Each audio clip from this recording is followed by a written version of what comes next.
Hi hello வணக்கம் welcome back to நம்ம react வந்து பையங்கிளியோ பையங்கிளியா பறக்குங்கிளியா ஏதோ ஒரு பெயின்கிளி சரியான வேதனைக்கான பறவை அந்த ஒரு டைட்டில் வச்சுக்காங்க. அந்த இதான் பார்க்க போகிறேன். வாசிங்க அதான் பெயின்கிளி. എനിക്ക് അവനെ കാണാൻ പറ്റൂല. എന്റെ മനസ്സിൽ അവന്റെ ഒരു മുഖമുണ്ട്. ഒരു മാനസികരോട് അമ്മയുടെ വിഷമം നിങ്ങൾക്ക് മനസ്സിലാവില്ല. ഞങ്ങൾക്ക് മനസ്സിലാവും. അതെന്താ നിങ്ങളുടെ മുന്നിൽ വട്ടണ്ട? ഇല്ലല്ല, അത് അവരെ നിങ്ങൾക്ക് മനസ്സിലാവും. ഇനി ഒളിച്ചോടാൻ പറഞ്ഞാലേ വഴിക്കുള്ളിയോടാനല്ല, പ്രേമിച്ച് ഒളിച്ചോടാനാണെങ്കിൽ എനിക്ക് ഉറപ്പിച്ച് കല്യാണത്തിന് നോക്കാ പോരെ.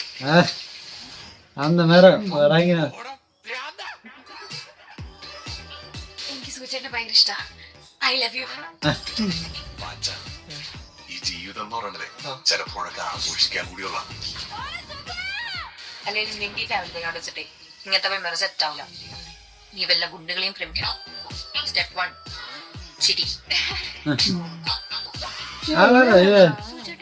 ഒറ്റയ്ക്ക് സംസാരിക്കുന്ന ശീലമുണ്ടോ? 2 ശബ്ദത്തില്. സ്റ്റെപ്പ് 2 നമ്പർ വെക്കണം. എന്താ ഇട്ടേക്കുന്നത്? സ്റ്റെപ്പ് 3 പ്രേമം. സ്റ്റെപ്പ് 4 ഒളിച്ചോടം. ചേട്ടന് പ്രാന്താ സമ്മതിച്ചാൽ പ്രശ്നം ഇപ്പൊ ചേട്ടനുള്ളൂ. സുഗുന് പ്രാന്തില്ല.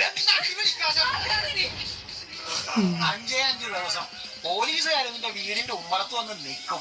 കല്യാണം കഴിക്കട്ടെ സൂചിയേട്ടാ. എനിക്ക് ദിവസമായിരുന്നു.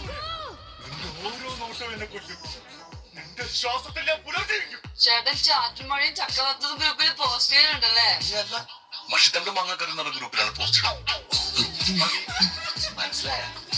മനസ്സിലായ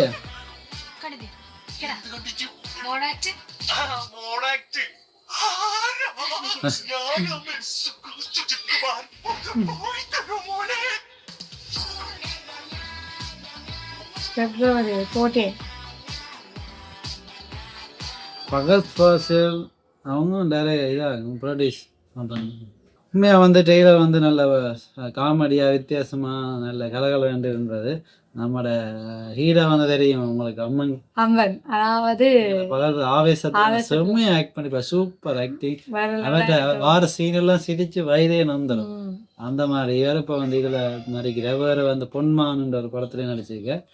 இப்படி நிறைய ஒரு சப்போர்ட்டிங் கேரக்டர் செஞ்சிருக்கார். மெயின் கேரக்டர் ஹீரோனி யாருன்னா தெரியல. உங்களுக்கு தெரிஞ்சிருந்தா ஃபோன் பண்ணுங்க. எனக்கு தெரியும் ஹீரோனி, ஆனா டக்குண்ட மைண்ட் கிளிக் ஆயில இங்க பார்த்தோம். ஃபோன் பண்ணுங்க. அதோட நிறைய கேஸ்ட் இருக்கு. நல்ல காமெடியான படம். பெயின்கிளியோ ஏதோ ஒரு பேர் வந்து உச்சரிப்பு தெரியல. பையன்கிளியான்னு நீங்க சொல்லுங்க. பையன்கிளியா தான் இருக்கும். ஸோ February 14 வருது. லவ்வர்ஸ் டே காதல் சம்மந்தமான படம் தான் நினைக்கிறேன். நினைக்கல அப்படி தான் இருக்குது.